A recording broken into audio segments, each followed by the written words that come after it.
In 1953, Ray Bradbury released a book named Fahrenheit 451. This novel depicts a dystopian future where books have been completely outlawed, and any and all existing literature is burned and destroyed. It's a harrowing tale that acts as a warning against censorship and the dangers that can stem from allowing a few people to control what others are allowed to read. Now, on a completely unrelated note, let's talk about Texas parents banning books and controlling what students are allowed to read. Book banning, in the circumstances that I'll be discussing it in, is the act of singling out certain books to be permanently removed from school library shelves and not be accessible to students. The process of banning a book starts with a parent or group challenging a specific title and calling for restrictions to be placed on it. If a school board or a higher position approves the challenge, the book is officially banned from that school district and is removed from library shelves. The reasons for banning a book can range from sexually explicit material to LGBTQ themes to even crude humor, but it's almost always centered around the idea of censoring students from what's deemed as inappropriate material. Detractors of book bans argue that removing books from student access violates their freedom of speech and acts as censorship for the author's ideas just because a few parents don't agree with them. Book bannings have always been present in the United States.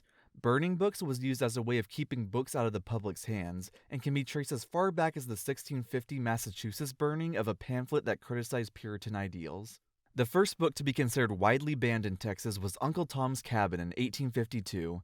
Uncle Tom's Cabin was primarily written as a way of bringing attention to slavery in the South and to add fuel to the abolitionist movement, which obviously wasn't received very well in a slave state like Texas. Despite Reconstruction efforts, book banning became even more prevalent following the end of the Civil War in 1865, as many Texans would use it as a way to resist Reconstruction ideals. A notable example of this would be The Rabbit's Wedding, a book about a wedding between a white rabbit and a black rabbit.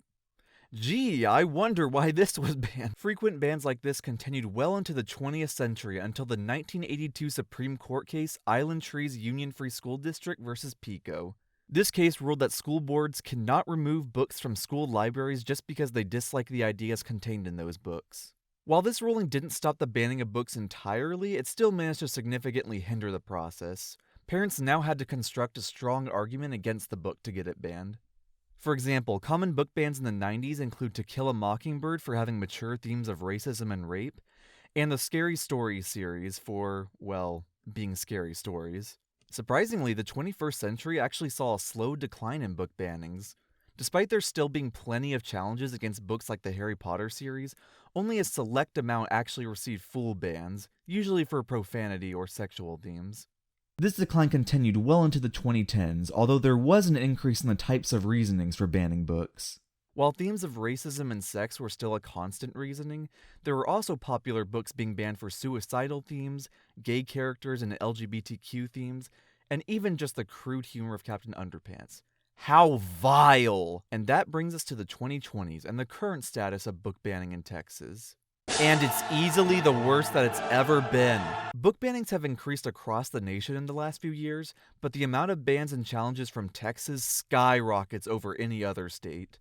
To demonstrate this, here's a 2023 diagram from the American Library Association, showing a map of the United States with each state shaded based on how many book bans were attempted. Now let's add in Texas. Texas easily had the most book ban attempts of any state, with a whopping 49 separate attempts. The state with the second most attempts, Florida, only had 33. From those 49 attempts, a total of 1,470 different books were challenged in some way. By comparison, in 2021, the total was 1,858 individual books. For the entire nation! There are several factors that have caused this substantial increase in book ban attempts. The massive increase in social media usage following the pandemic has allowed angry parents and other users to more easily spread their concerns, as well as images from the books. Additionally, we've seen an increase of LGBTQ authors and books being published as society has become more accepting of LGBTQ people. And of course, this has not been sitting well with conservative Texas parents. And I'm not just saying that without there being any correlation. Out of the top 10 most challenged books of 2023, 7 of them include LGBTQ themes, and nearly half of censorship attempts targeted books by LGBTQ people or people of color. A book that perfectly demonstrates all these reasons is Genderqueer, a memoir, a 2019 graphic novel by Maya Kobabe that documents Kobabe's childhood and struggles with gender and sexuality. Aside from the obvious LGBTQ themes, Genderqueer receives statewide and national attention across social media for its supposedly containing depictions of sexually explicit material, causing parents to label the book as pornography. The outrage has been so widespread and intense that Genderqueer has been the most banned book in the nation for 3 consecutive years.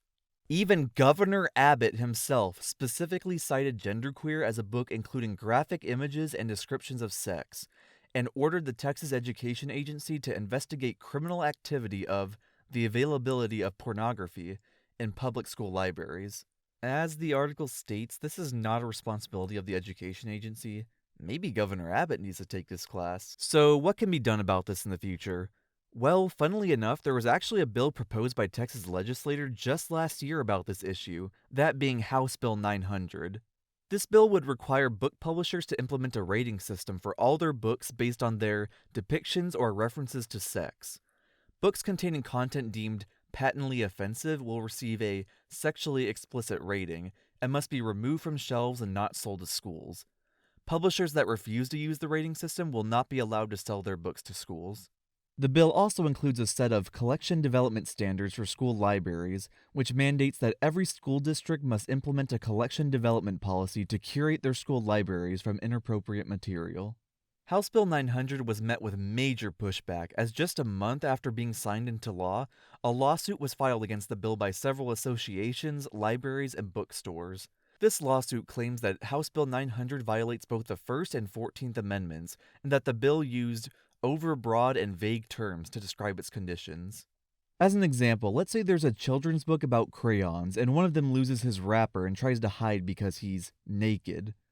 Under House Bill 900, it could be argued that this book is sexually explicit and banned from schools for a naked crayon. The bill initially was hit with a temporary injunction to prevent the state from enforcing this law, but the case was appealed up to the Fifth Circuit Court of Appeals. In January of 2024, the court ruled that the rating system for sexually explicit material was not enforceable, but that this didn't apply to the collection development standards of the bill.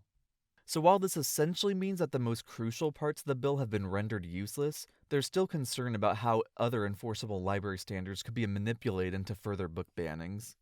Now that we've covered the past, present, and future of book bannings, clearly there's one important question on everyone's mind.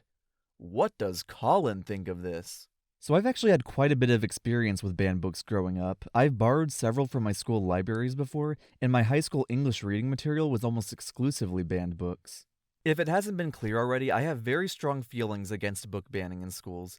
I believe that censoring information and media like this not only violates the freedom of speech of both authors and students, but that it also allows angry people to control the narrative of what others should be allowed to consume. Remember that naked crayon example I made up earlier? I tricked you! I didn't make it up. That's a real book that was almost banned from a school district, down to that exact reasoning. I do get the concern of sexually explicit material in school libraries, but completely removing them from libraries isn't the right way to go about it, especially when the material present in these books is largely overblown and exaggerated. An idea I've had that could potentially work is just do what the movie and video games industries have been doing for decades: parental permission on books that are deemed as too mature.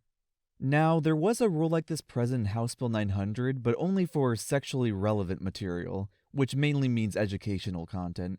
Any other book subject to the bill would still be completely removed. If you're going to implement parental permission anyways, why not just apply that to the other books as well? And yeah, I know to some extent that's still censorship, but it's worked for movies and video games. The important part is that it isn't removing access to the book, it just means a parent needs to give their approval for their child to see it. Just like R-rated movies or M for mature video games. The issue with my idea is that qualifications for such a restriction would have to be specific and not too broad, otherwise it could easily be abused. And the problem is that these are Texas legislators we're talking about. Broad and vague laws are their favorite thing in the world. In 2006, a Texas parent called for Fahrenheit 451 to be banned from their school's libraries for depicting burnings of the Bible and for how it depicted Christians. Obviously, the irony of this challenge is really funny, But it's interesting to consider how the message of the book continues to remain relevant to this day. Fahrenheit 451 is a clearly exaggerated and fictitious dystopia, but in some ways that core concept of mass censorship is here in Texas schools, and if we're not careful, it'll only continue to grow.